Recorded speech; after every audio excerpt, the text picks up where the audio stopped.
Hola, bienvenidos a Esquina Literaria. Soy Yolanda Miranda y les estoy compartiendo la lectura de este libro, La historia del tarot, de Isabel Nadolny.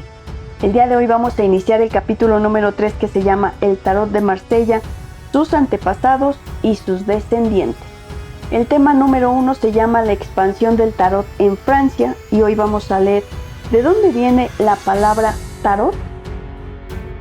Alrededor de 1500 se produjo un acontecimiento importante. El tarot cambia de nombre, no sabemos por qué. Denominado hasta entonces Triomfi, se convirtió en Tarochi. Este cambio de nombre aparece en la misma fecha en dos fuentes diferentes. En 1505, los registros de las cuentas de Alfonso de Este en Ferrara indican que el duque compra 8 juegos llamados Tarochi. En Francia, la mención más antigua de un tarot conocido también data de 1505, en una escritura pública de Aviñón, por la cual un maestro naipero, Jean Fort, se compromete a entregar, entre otras cosas, 4 docenas de juegos de cartas, comúnmente conocidas como tarots, 4 duodenis, quartarum, vulgo, apellatarum, tarots. Antes de entrar más en detalle con el progreso del tarot en la historia, detengámonos unos instantes en esta palabra, que apareció sin previo aviso a principios del siglo XVI, y que desde su aparición ha estimulado la imaginación de muchos autores en cuanto a sus raíces y su significado. En primer lugar, la cita anterior nos parece instructiva. Dice vulgo apellatarum, es decir, vulgarmente llamado, en otras palabras, tarox, es un término lingüístico vulgar. Los autores de la época hicieron la distinción entre las lenguas llamadas vulgares y las lenguas clásicas, las que utilizaban todos los eruditos en humanidades y que son el latín, el griego y el hebreo. Si esta mención nos habla de lengua vulgar, podemos entonces excluir de nuestra investigación sobre la palabra tarot cualquier hipótesis de raíces latinas o griegas y por extensión de raíces de lenguas antiguas. Otra mención que data de 1512 y fue reportada en 1532 evoca este hecho de una manera aún más significativa. De una manera bárbara y sin tener en cuenta el latín, se le llama ahora tarochi. En aquella época era considerado bárbaro todo lo que no pertenecía a la cultura clásica y humanística, que era mucho, lenguas vernáculas, cultura popular, bárbaro, se asocia con vulgar para significar, en nuestra opinión, una palabra moderna, probablemente derivada directamente del italiano de la época, sin raíces anteriores, un neologismo se podría decir.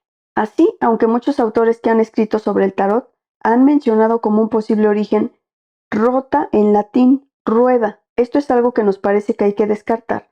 Aunque se trate de latín, tenemos aquí un anagrama y no una raíz. Lo mismo es cierto para orat, el ora, el habla, a veces citado. Por las mismas razones nos parece que podemos descartar las raíces hebreas. De este modo, la Torah, la ley judía que también citan algunos autores, particularmente ocultistas como origen de tarot, es infundada. ¿Cuál es la relación entre este juego de cartas marcadamente cristiano y humanista y la tradición judía? Y si se han realizado aproximaciones entre el tarot y la cábala, son muy tardías y en cualquier caso no explican el origen de la palabra.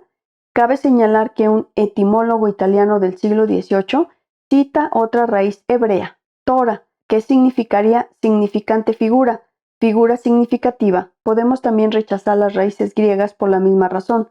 Durante mucho tiempo han sido las preferidas de los eruditos antiguos, pero la mayoría de ellas son muy improbables. ¿Serían capaces de aclarar la palabra bárbara tarot? De hecho, esto provendría del griego etarokoi, compañeros, taricos, condimento picante, porque el juego es picante, o incluso tarros, otra forma de tarsos, fila de dedos, porque ponemos tarjetas una al lado de la otra, con nuestros dedos, tarros. Hemos encontrado incluso un autor para quien la palabra taroter también tendría raíces griegas y significaría agujerear. Las cartas del tarot son cartas con compartimentos sombreados en el reverso, pero además de que las raíces griegas de este verbo no son verificables, lo encontramos en Francia por primera vez en el año 1642, mientras que la palabra tarot apareció al principio del siglo XVI. En resumen, es más probable que taroter provenga del tarot que lo contrario. En 1781, Antoine Court de Hebelin, en línea con su visión egipcia, declaró que esta palabra es puro egipcio antiguo. Su nombre está compuesto de dos palabras orientales, tar, an, ra y ro, que significan camino real. Volvemos a recordar que en aquella época los jeroglíficos aún no habían sido traducidos. ¿De qué egipcio está hablando? Podemos señalar otros orígenes en esta línea de significados o conexiones extravagantes. Taro significaría estrella en sánscrito.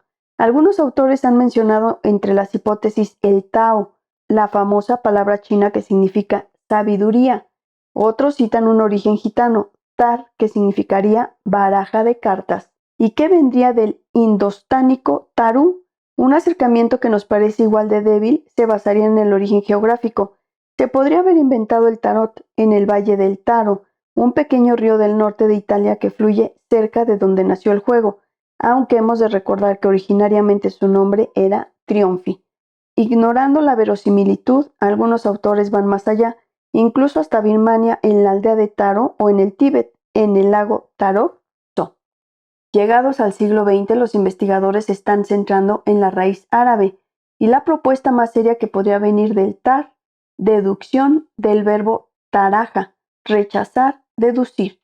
Esta raíz está en el origen de las palabras tarar, tara y tarado, y el primer significado es pensar con fines de deducción.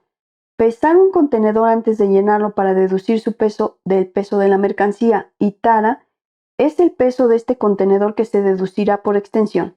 La tara es cualquier defecto que reduzca el valor de algo o alguien. En el tarot sería eliminar los puntos del oponente o jugar por deducción de nuevo, dejando de lado las cartas. Esta es la hipótesis adoptada por Thierry de Paulis. Los investigadores de la Asociazione, el tarot también lo consideran plausible, añadiendo una raíz castellana, tarea, que tiene el mismo origen árabe, pero que significaría lanzar, distribuir, tirar. Esta asociación de investigadores ha desarrollado otras teorías interesantes, porque se corresponden con nuestra idea de que no hay que ir a buscar raíces de la palabra tarot, mucho más lejos que siglo XVI italiano. Por ejemplo, se cita un poema de 1494 en el que la palabra tarot significa loco, estúpido. Encontramos otro texto de finales del siglo XV en el que la palabra tarochus significa lo mismo. Alguien dirá que esto no tiene nada que ver con las cartas, pero tampoco las raíces que hemos visto hasta ahora. La expresión podría aplicarse al juego para decir que es un juego estúpido. Este autor italiano del siglo XVI del que hablamos, ¿acaso no menciona el hecho de que el autor del tarot es un hombre que tiene la cabeza vacía y llena de humo? Incluso añade, y es muy instructivo para nosotros, que la palabra tarot es una palabra sin etimología caprichosa y extravagante. En este caso podemos recurrir al lenguaje popular de la época. La palabra también podría derivarse del arroco italiano, un verbo popular que se refiere al ataque, usado cuando atacas la torre en el ajedrez. Por ejemplo, ti arroco o te arroco, que significa te ataco o te obligo a defenderte. El tarot podría por lo tanto venir simplemente de las exclamaciones de los jugadores en la mesa, una mención que hemos encontrado en un diccionario etimológico y que podría ir hacia los mismos significados, nos ha resultado del mayor interés. Tarot, palabra del siglo XVI de origen oscuro, provendría del italiano tarocco, derivado de tarocare, que significa enfadarse, y por extensión responder con una carta más fuerte. Esta sucesión de raíces y de probables significados no es exhaustiva. Hemos querido retomar únicamente los más comúnmente aceptados, desde el más serio al más imaginativo, concluyendo que, al día de hoy, la pregunta ¿de dónde viene la palabra tarot? Aún no ha recibido una respuesta definitiva. Sin embargo, orientaremos esta conclusión de acuerdo con las dos ideas siguientes. Esta palabra no tiene raíces antiguas, ya sean griegas, latinas o hebreas, y probablemente provendría como el juego de la Italia del siglo XV. Es una palabra vulgar y bárbara, o para usar las palabras de nuestro antiguo autor, una palabra sin etimología, caprichosa y extraña. Señalemos de paso que las expresiones arcanos mayores y arcanos menores para referirse a las cartas de los tarot son muy posteriores. La palabra arcano fue utilizada por primera vez por Paul Christian, seudónimo de Jean-Baptiste Pitois, para designar las cartas del tarot, primero en su Home Rouge du Tuileries, 1863, donde describe las láminas de oro, cuyo contenido constituye un arcano, en otras palabras, un secreto. En su Histoire de la Magie, de 1870 desarrolló ampliamente este nombre, que nunca se le había ocurrido utilizar a nadie para designar a los 22 triunfos. Fue probablemente Papus quien introdujera la noción de arcanos mayores y menores, teniendo en cuenta estos últimos cuando mencionó el tarot adivinatorio en 1909. Arcano viene del arcanum, latino que significa secreto, y sería originalmente un término alquímico recuperado aquí para designar las cartas del tarot adivinatorio. En cuanto a lámina, este término fue usado por primera vez por Aliet en sus libros. Describe cómo los egipcios tenían oráculos en los que utilizaban láminas de oro. Hablan de láminas mayores para designar a los 22 triunfos y de láminas menores para las otras 56 cartas, pero para él, cada lámina contiene un jeroglífico mayor o menor y este último es el portador de la enseñanza solicitada por aquel que consulta el libro de Thoth. Lámina proviene de la lámina latina y se refiere a una placa plana y delgada de un material duro. Así, este nombre fue dado a las cartas, aludiendo a su forma. Espero que les haya gustado la lectura del día de hoy de este libro, Historia del Tarot. Los espero el próximo sábado para continuar con esta lectura. Muchas gracias por escuchar.